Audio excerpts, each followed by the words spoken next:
todos, les habla Mariana Gómez, redactora y periodista del Tiempo Casa Editorial. Muchas gracias a todos los que se conectan a esta hora de este live del Tiempo, esta vez para hablar de un tema supremamente importante en un mundo cada vez más digital. Hablaremos sobre los aspectos que debe tener en cuenta una empresa o un creador de contenidos a la hora de publicar sus contenidos en Internet. Hablaremos de temas de derechos de autor, cómo puedo cuidar mi marca y cómo puedo evitar posibles inconvenientes con la propiedad intelectual. Para eso tenemos a Mónica Zuluaga. Ella es abogada y especialista en propiedad intelectual y derecho del entretenimiento. Y además también es experta en el curso virtual de propiedad intelectual para estrategias digitales, creado por Cursos del Tiempo de nuestra casa editorial. Mónica, bienvenida, ¿cómo estás? Gracias, Mariana, muchas gracias por la invitación.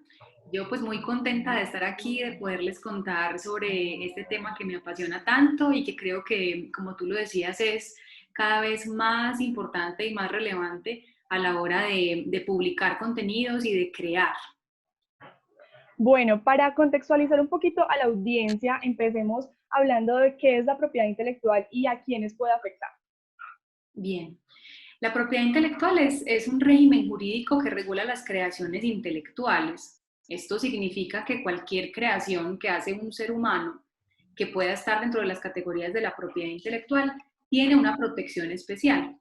Imagina que desde lo que tú escribes, desde una fotografía que ves, desde una obra arquitectónica, desde una pintura, un software, una vacuna contra una enfermedad, un diseño, todo eso tiene protección a través de la propiedad intelectual. Entonces, es una disciplina que tiene cercanía con todo lo que hacemos, que está inmersa en todo lo que hacemos porque tiene que ver con la capacidad creativa y la capacidad intelectual del ser humano.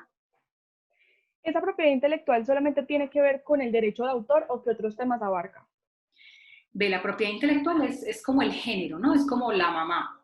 Y ese género tiene varias subcategorías.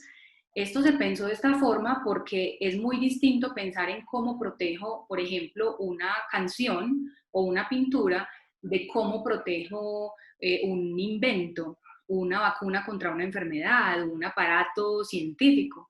Entonces es por eso que la propiedad intelectual tiene tres categorías principales. Dos categorías principales que se dividen en otras. La primera es el derecho de autor, que es el que protege las obras literarias y artísticas, o sea, todas las canciones, las obras artísticas, las pinturas, las pantomimas, los bailes, las coreografías, las fotografías, las obras de teatro, las obras audiovisuales, todo lo que tenga un contenido artístico o literario.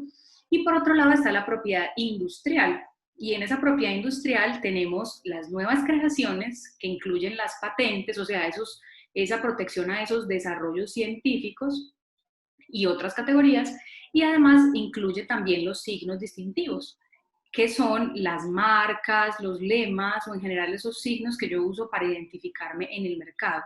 Entonces mira que se refiere en general como a esos elementos intangibles que crea el ser humano y que tienen una función, ¿cierto? Para el caso de los signos distintivos, una función comercial para identificar un empresario, pero además desde las nuevas creaciones para proteger un invento y desde el derecho de autor para proteger las obras literarias o artísticas. Hablemos de qué es una patente, para quienes no saben. Listo. Las patentes que te decía están en esta categoría de la propiedad industrial nuevas creaciones. Son una protección que otorga el Estado de cada Estado de cada país a esos inventos o esos desarrollos que solucionan un problema técnico. ¿Eso qué significa? Ese desarrollo científico que permite hacer algo de otra manera, que soluciona un problema que existía, que tiene una aplicación industrial y además que es novedoso, o sea, que no existe en el mundo, tendría una protección a través de la patente. Esto que tú preguntas es súper importante, Mari, porque, por ejemplo, una canción yo no la patento, ¿cierto? Una obra de Buena teatro yo no la pregunta. patento. ¿Qué patento? Esos desarrollos científicos. Patento esa fórmula, patento ese procedimiento científico para obtener un resultado, patento ese aparato, ese prototipo, todo lo que tenga una aplicación industrial y que solucione un problema técnico desde la ciencia. Ok. ¿Cuáles son esos derechos que derivan del autor específicamente? Listo. Cuando hablamos del autor, nos concentramos en este otro mundo del derecho de autor, ¿cierto? Que te decías, propiedad intelectual es como la mamá, derecho de autor, O propiedad. sea, lo de la patente no está tan ligado al derecho de autor, ¿cierto? Según lo que explicaste. Exacto, son dos Son dos mundos disciplinas diferentes. que las junta, que todas son hijas de la propiedad intelectual. O sea, Ok, la propiedad intelectual es de donde salen todos los diversos tipos o modalidades. Un lado es el derecho de autor, otro es la propiedad industrial, que incluye esto de las patentes. perfecto. En el derecho de autor, lo que se protege es esa obra científica o literaria, y lo que se le otorga al autor o lo que obtiene el autor al crear esa obra son unos derechos morales y otros derechos patrimoniales. ¿Eso qué significa? Que el autor tiene unos derechos que nunca va a perder, que es ese reconocimiento a ser justamente acreditado como autor, que pase lo que pase, digan, él es el autor de esa obra. Y tienen los derechos patrimoniales, que implican la posibilidad de autorizar o prohibir el uso de sus obras. Para darte un ejemplo, yo publico en Internet una fotografía de mi autoría, ¿cierto? Ujú. Si yo la publico, mi derecho moral implica, por ejemplo, que siempre se diga que yo soy el autor de esa fotografía, o sea, que el crédito siempre me lo den. Claro. Además, que nadie tome la fotografía y la edite o la transforme de manera que afecte la esencia de mi obra, tal como yo la creé. Y hay otros derechos morales. Y desde el lado patrimonial, ¿qué implicaría para el autor? Por ejemplo, autorizar que esa fotografía sea usada en una página web, o que esa fotografía sea puesta en un post de Instagram o de Facebook, o que esa fotografía sea descargada y sea usada en una valla publicitaria. Todos los usos implican el uso del derecho patrimonial del autor. Eso te iba a preguntar, ¿en qué situaciones específicas estaría infringiendo ese derecho al autor? Digamos, hay personas que por tener una cuenta privada, o perdón, pública, cogen fotos de esas cuentas y las replican. Eso significa que estamos infringiendo en esa ley, y qué consecuencias puede tener esto. Bueno, súper buena esa pregunta, Mari, porque a veces tenemos la idea de que cuando vemos una obra en Internet, asumimos que es libre, ¿cierto? Que es libre de Exacto. derechos, que cualquiera la puede usar, que si el autor la publicó, entonces todo bien, y no es tan así. Realmente el Internet es simplemente otro medio de uso de las obras, es un medio digital, y no Y masivo, además. exactamente, además implica que es masivo, pero no significa que el autor entonces dijo, le doy a todo el mundo mi obra, bien pueda, siga, úsela como quiera. No necesariamente. Para que eso ocurra, el autor tiene que decirlo expresamente. ¿Eso qué significa? Que por regla general, las obras literarias y artísticas están protegidas. O sea, yo por regla general debo pedir permiso. ¿Qué es lo que ocurre? Que hay ciertas páginas, por ejemplo, que permiten que tú subas una foto y que asumas unas licencias o unos permisos. Entonces, si uno sube una foto a Shutterstock, por ejemplo, uno está permitiendo bajo ciertas licencias que las personas usen esa foto, que la descarguen y la usen. Gratuitamente en unos casos, pero en otros casos puede que yo diga, bueno, yo dejo que mi foto la usen, pero tienen que pagar una licencia para poderla comercializar. Entonces, realmente ese derecho patrimonial es el que le permite al autor decidir qué va a pasar con sus obras, porque la regla general es que necesitemos siempre la protección, la autorización del autor, porque son obras protegidas. Y uno, Moni, ¿cómo pide ese permiso? ¿A dónde acude? ¿Cómo es el proceso? Bueno, depende mucho del tipo de obra.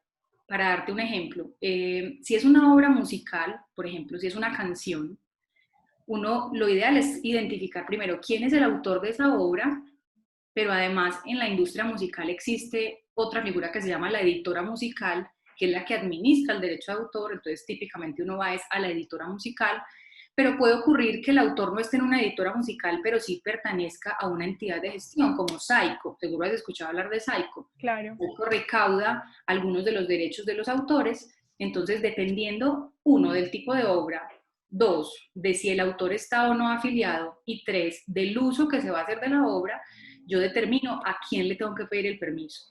Porque puede pasar otra cosa, Mari. Puede pasar que yo sea el autor de una obra, pero que yo haya cedido mis derechos patrimoniales, o sea, los derechos que permiten el uso de la obra. O Entonces, sea si yo, que esa obra prácticamente ya no es tuya, pues.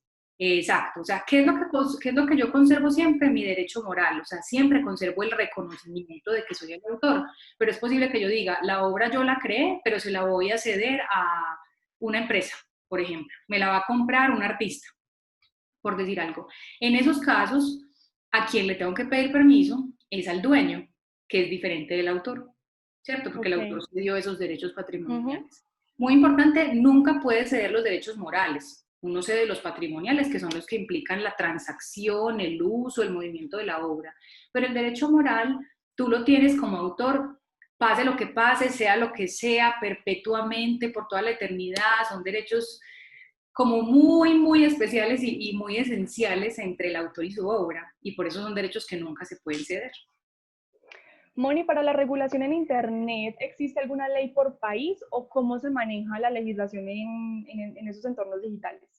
Ven, hay algunos países que tienen alguna reglamentación sobre el manejo de los derechos en Internet y hay algunas directivas o normas que funcionan para varios países, pero honestamente a hoy no podríamos hablar de que exista una reglamentación para todos los países que rija todas las posibilidades en Internet. Entonces, eso hace que, digamos, en la práctica, el saber a quién demando, cómo lo demando, por qué lo demando, cuál es la ruta, se haga un poquito menos fácil, porque yo tengo que saber exactamente desde dónde se hizo la infracción, quiénes están viendo la infracción, dónde vive quien hizo la infracción, y todo eso determina un elemento que en derecho se llama la jurisdicción, que es dónde debería yo demandar. Esos son como aspectos importantes a la hora de saber qué hacer, si me vulnera un derecho en Internet o si vulnero un derecho en Internet. Moni, una creación artística se protege automáticamente por el derecho de autor. ¿Eso pasa de igual forma cuando voy a crear una marca o cómo es? Listo. Eso también es un tema muy importante porque, ve, como yo te decía, son categorías distintas. Son categorías distintas porque la naturaleza de la creación es completamente distinta. Entonces, para el derecho de autor, para las obras que me mencionas, la protección es automática, es decir, yo no necesito ni que el Estado me diga, ni que un juez me diga, ni que un notario me diga, o sea, yo soy creador desde que hice mi obra. Y eso es muy Ujú. interesante porque a veces los creadores creen que necesitan hacer algo más, aparte de haber creado su obra, para tener un derecho. No, queridos creadores, ya ustedes son dueños de su derecho, ya por haber hecho la obra, tienen derechos de autor. Sin embargo, en el otro lado, en el de la propiedad industrial, sí es distinto el asunto. Por ejemplo, para yo tener una patente, necesito que el Estado me dé un derecho, necesito pedirle al Estado la protección. Y lo mismo con las marcas. Si yo quiero ser dueño de una marca, o sea, de un nombre o de un logo para identificarme en el mercado, no basta con que yo use ese logo, o no basta con que yo diga que yo me lo inventé, o no basta con que yo diga es que yo quiero que sea mi marca, no, lo que necesito sí o sí es un registro marcario que para el caso de Colombia se obtiene en la Superintendencia de Industria y Comercio. Esta pregunta que tú me haces es muy importante porque alrededor de la propiedad intelectual, que mira que tiene que ver con tantas cosas a las que tenemos, con las que tenemos cercanía, hay muchos mitos. Entonces la Ujú. gente dice, voy a patentar la idea, la marca es mía porque la estoy usando, pues como unos errores de concepto porque se van, digamos, transmitiendo socialmente.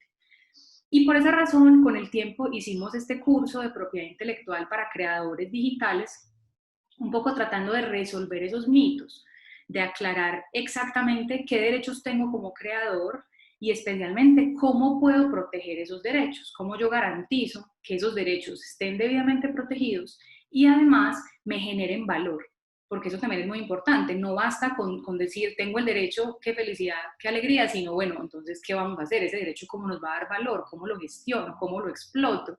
¿Cómo hago para que eso me genere regalías? Me genere un Ujú. ingreso a partir de su existencia. Entonces, a razón de eso es que está este curso que tiene claramente la diferenciación entre lo que pasa para el derecho de autor, lo que pasa para las marcas, lo que pasa para las patentes y los otros activos de propiedad intelectual. Moni, en caso de que yo quiera registrar mi marca mundialmente, ¿cómo es ese proceso? ¿Eso es posible? ¿No es posible? La marca tiene una protección territorial. Eso significa que la marca se protege en el país en que la pido. Por Ujú. ejemplo, si yo quiero que mi marca esté en Colombia, yo la pido ante la Superintendencia de Industria y Comercio en Colombia. Si yo quisiera además que la marca tenga protección en otro territorio, yo debería hacer la solicitud en alguno de estos países donde yo escoja. Hay en todo caso una reglamentación internacional que permite hacer de manera simultánea las solicitudes en diferentes países a través de una solicitud principal, pero no significa esto como que yo puedo decir la marca que me la protejan en todo el mundo, en todos los países del mundo, ¿no? Yo tendría que escoger cuáles y hacer el trámite país por país en aquellos países que tienen una reglamentación relacionada con protección de marcas. Ok, hablemos a las personas que están conectadas en este live un poco del curso, para quiénes va dirigido, qué tienen que hacer para acceder a él, cómo pueden inscribirse, tiene algún costo, no tiene costo, hablemos un poquito de eso a la audiencia. Listo, bueno, este curso hace parte del portafolio de cursos del tiempo.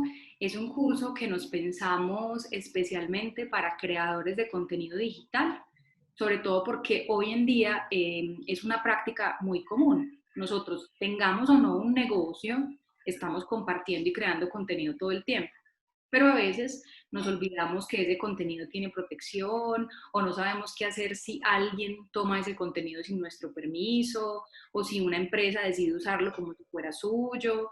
Entonces el curso un poco lo que busca es eso, como acercar estos conceptos que son pues definitivamente jurídicos, pero que pueden tener una lectura muy amigable, muy entendible, con términos muy simples, y usarlos como una guía para que nuestro día a día en el entorno digital sea muy fluido, sea muy tranquilo y que si hay que tomar medidas para reclamar por nuestros derechos, pues sepamos cómo hacerlo. En la plataforma de cursos El Tiempo está toda la información del curso. Entiendo que por estos días de promociones hay algunos descuentos interesantes en general en todo el portafolio de cursos del Tiempo, así que si están interesados, muy bueno que busquen la información y van a encontrarse con contenido realmente muy valioso, muy estructurado para su propósito, con guías, con elementos prácticos, con formatos que les van a servir en adelante y bueno, pues que fue hecho como con mucho cariño. Bueno, ya saben los interesados. Moni, tengo unas preguntas que han estado haciendo los usuarios, las personas que nos están viendo, para que tú las respondas y te las voy a leer. La primera es, ¿cómo hago para registrar el código fuente de un software? Súper. En países como el nuestro, como Colombia, el software se protege a través del derecho de autor de este mundo de las obras literarias y artísticas. Eso significa que en Colombia se entiende, en Colombia y los países de la Comunidad Andina de Naciones, se entiende que el software es como una obra literaria, porque es una combinación entre ceros y unos en esencia.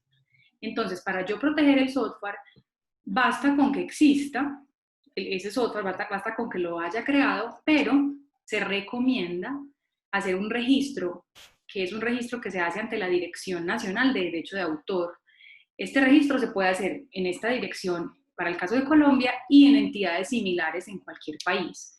Y lo que nos entrega este certificado de registro es la prueba de que nosotros somos los dueños y los creadores de ese software, y es una prueba que nos va a servir si eventualmente alguien dice lo contrario.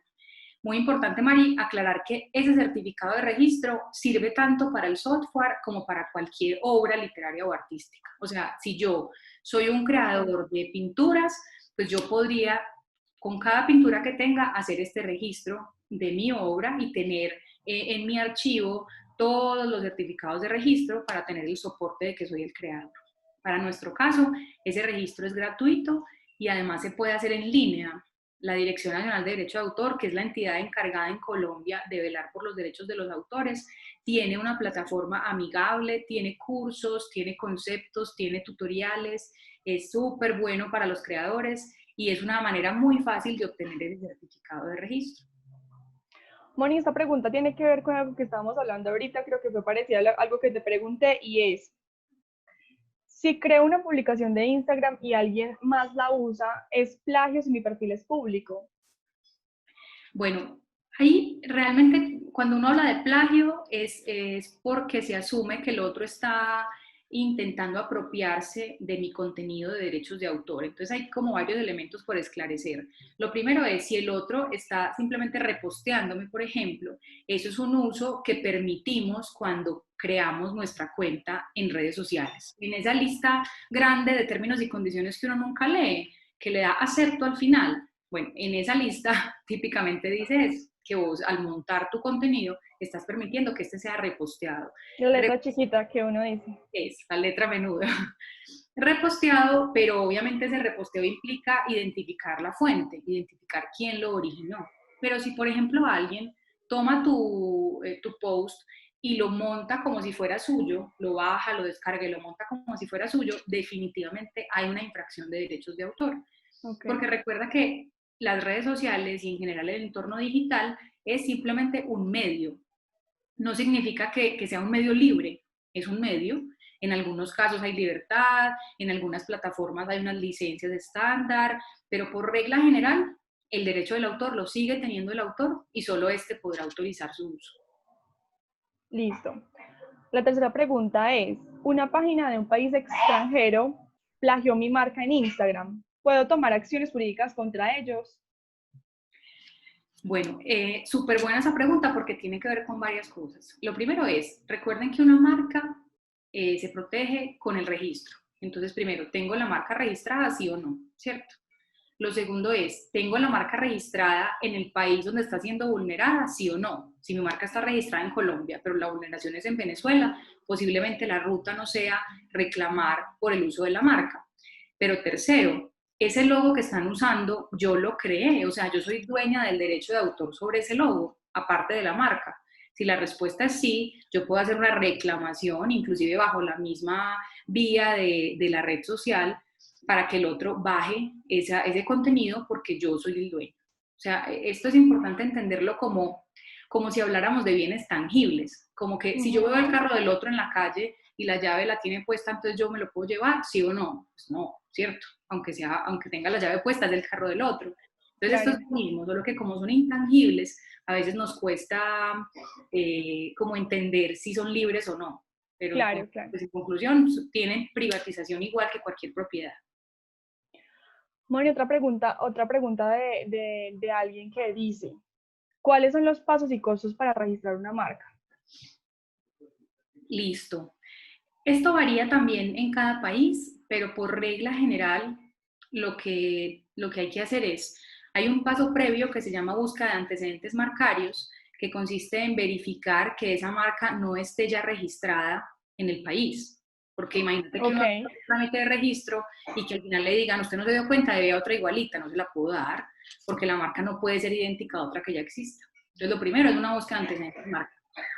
Después de que yo tengo certeza de que esa marca es, digamos, viable para registrar, yo inicio un proceso ante la superintendencia, que también es en línea, a través de un formulario virtual. Yo pago una tasa legal, que es un pago por presentar la solicitud, que vale unos 950.000 pesos más o menos. Inicio el proceso, la superintendencia hace una revisión inicial de forma, o sea, que todos los documentos estén bien, luego pasa a una fase que se llama publicación, que consiste en mostrarle a la gente a través de una gaceta, o sea, de una revista de la superintendencia, que yo quiero obtener esa marca para que la gente se oponga si lo considera necesario.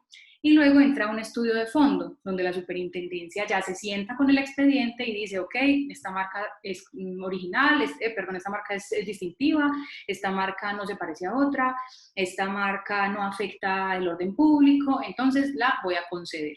Entonces ese es como el proceso en general. Como te digo, en cada país puede haber algunas variaciones, pero lo más importante es que uno debe pagar un valor inicial, que es como si fuera a sacar una visa. Uno paga por la visa y puede que se la den o puede que no se la den. Entonces, por eso hay que estar muy seguro de que esa marca sí tiene viabilidad de registro para no perder esa inversión. ok. La última pregunta dice, ¿cómo protejo mis ideas e innovaciones si acudo a terceros para materializar mis ideas? Esto es súper común. Por ejemplo, cuando Sí, yo eso te iba a decir. digo que tengo la idea en la cabeza, pero no tengo el instrumento para materializarla, entonces yo acudo generalmente a otros profesionales. ¿Cuál es la recomendación? La recomendación es que en todos los casos, con todas las personas que nosotros contratemos o a las que les deleguemos ese trabajo de materializar nuestras ideas, firmemos unos acuerdos o compromisos de confidencialidad. Esa confidencialidad significa obligar a esta persona a que no haga uso de ese contenido que yo le estoy entregando porque es un contenido propio. Y de esa manera, si por alguna razón la persona usa eso que yo le entregué, pues yo tengo un soporte eh, jurídico, contractual, para reclamarle. Esto es muy importante, Mari, porque las ideas solitas no se protegen. Se protege lo que ya se vuelve obra, lo que ya se vuelve marca, lo que ya se vuelve patente. Si yo tengo solo una gran idea, pues maravilloso que tengas una Puede gran ser de idea. cualquiera. Exactamente. Puede ser de cualquiera, por eso los que tienen ideas deben hacer varias cosas. Uno, saber a quién le cuentan y le entregan la información de la idea. Si la tienen que entregar, firmar compromisos de confidencialidad. Y en lo posible, convertir esas ideas en creaciones protegibles para poder tener derechos, porque de lo contrario, la sola idea, pues muy interesante, pero no se puede proteger. Bueno, bueno, yo tengo otra pregunta y es, ¿cuál es la duración de los derechos morales y patrimoniales? ¿Eso tiene una vigencia, dura para toda la vida? ¿Cómo funciona? Mira, los derechos morales son perpetuos. Como te decía ahorita, son derechos que el autor tiene para siempre. Por esa razón, aunque yo use, por ejemplo, una obra clásica de Bach que murió hace tantísimos años, yo aún hoy tengo que decir que él es el autor. Tengo que reconocer ese derecho moral de autor. En cambio, los derechos patrimoniales sí tienen una duración específica en el tiempo. Una duración que es variable en cada país, pero que típicamente es la vida del autor más entre 50 y 100 años. Ok. Por ejemplo, hago hoy yo una canción y me muero mañana. La vigencia de ese derecho será desde mañana por 80 años más, para el caso de Colombia. Después de esos 80 años, ¿qué pasa? Que la obra se vuelve de dominio público. O sea, que cualquier persona puede usarla. No me tiene que pedir permiso a mí, ni a mis herederos, ni a nadie. Pero durante ese tiempo de vigencia, la obra tiene protección de derechos patrimoniales y morales para siempre. Bueno, y la marca siempre debe tener un símbolo y un nombre. ¿O qué tipo de marcas existen? ¿Cómo funciona? Ve, en las marcas hay gran variedad de signos que se pueden proteger. Digamos, las más comunes son las marcas nominativas, o sea, un nombre, un texto. Por decir algo, voy a proteger el tiempo, ¿cierto? La expresión el tiempo, casa editorial el tiempo. Hay marcas figurativas que lo que protegen es un signo. Por ejemplo, voy a proteger el chulito de Nike o voy a proteger las rayitas de Adidas, ¿cierto? Cuando es un elemento gráfico. Hay marcas mixtas que protegen la combinación de las dos. Esas son las más comunes porque son marcas que tienen un tipo de letra, un color, un tamaño y a veces un logo, pues un dibujito, pues un elemento gráfico adicional. Pero además de eso, puede haber marcas sonoras, por ejemplo. Por ejemplo, hay el pito de coordinadora mercantil, ¿te acordás? Que coordinadora mercantil cuando pasa por la casa de uno le suena un pitico. Ese pito es una marca sonora. Todo lo que representa un sonido y que yo quiero identificar mi servicio, mi producto con un sonido, es una marca sonora. Pero también hay marcas tridimensionales, o sea, en las que yo lo que protejo es el envase, como los Hershey's, por ejemplo, o esta chocolatina Toblerone que tiene una forma como en triángulo, como en pirámide. Ok, La ok. Coca-Cola, son marcas tridimensionales. Pero, por ejemplo, también hay marcas olfativas. Cuando yo lo que busco proteger es el olor con que quiero identificar mi producto o mi servicio. Cuando uno entra, por ejemplo, a un almacén, Eso te iba a decir. esa marca sonora, eso es de hecho un branding muy común hoy en día que busca impactar al cliente desde otro punto de vista. Ese olor se puede proteger como una marca a través de la fórmula química de ese olor. Bueno, Moni, ya para como ir redondeando la idea de ir cerrando, hablemos qué es el derecho de imagen y cómo puede afectar esto a mi marca. Bueno, el derecho de imagen no tiene que ver directamente con la propiedad intelectual, pero es uno de los temas que uno en propiedad intelectual menciona generalmente, porque tiene que ver con esa protección que tiene la imagen de una persona. la imagen entendida como su rostro, como su cuerpo, como su forma de hablar, como sus ademanes, sus gestos, su tono de voz, todo lo que representa la personalidad, digamos, visible de una persona se protege a través del derecho de imagen. Y hoy en día ha cobrado demasiada relevancia por lo mismo que hablábamos ahorita, porque es muy fácil acceder a la imagen de otro en Internet. Entonces el derecho de imagen hay que manejarlo con mucho cuidado, porque si esa persona que está retratada o que está incluida en mi publicación no me autorizó estar en mi publicación, pues esa persona podría demandarme. Y en este momento, como hay cierta idea de que el derecho de imagen es un dato personal y con los datos personales hay pues como tanta protección, puede ser un tema delicado de manejar.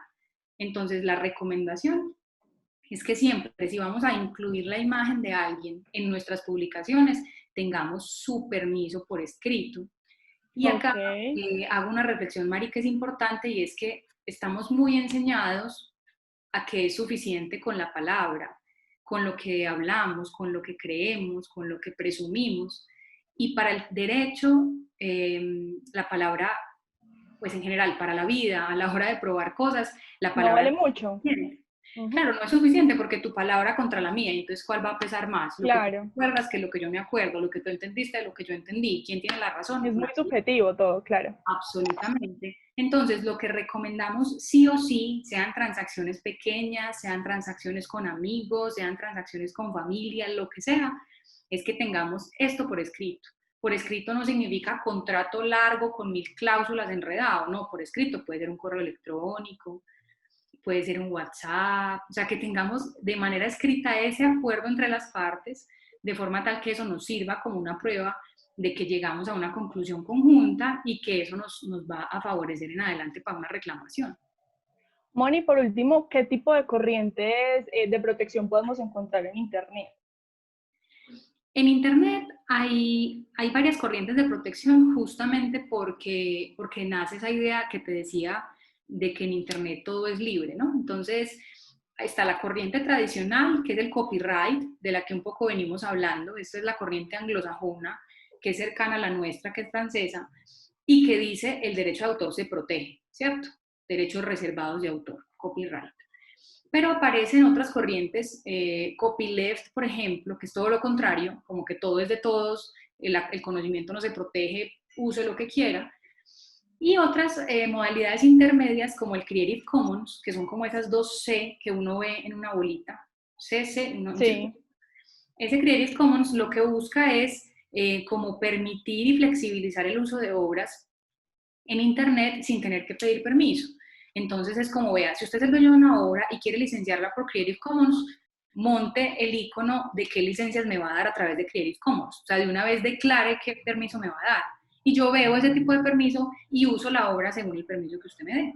Y de esa manera nos evitamos que usted me tenga que buscar, que yo le tenga que cobrar, nada, solamente con ese icono y las combinaciones de licencias que permite ese icono, facilitamos el movimiento de las obras. bueno, Moni, muchas gracias por tu tiempo. No sé qué otra cosa más quieras agregar de pronto que se nos haya escapado y que sea importante que la audiencia sepa.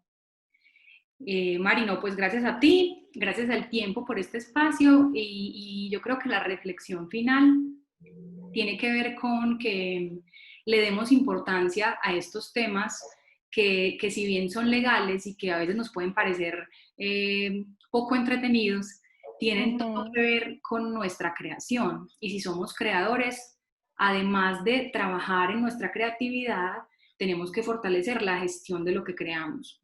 Y fortalecer la gestión de lo que creamos significa saber eso que creo, cómo se protege, saber eso que creo, dónde está, qué garantías tengo de que no me lo vayan a robar. Como Entonces, darle un sentido también, como a esa idea que tienes y volverla algo, lo que tú decías, algo tangible. de acuerdo, de acuerdo. O sea, cuando creamos contenido, finalmente tenemos unos derechos y reconocerlos, saber que existen y saber cómo se manejan, pues es una ventaja que tenemos y un poco este curso lo que pretende es justamente eso.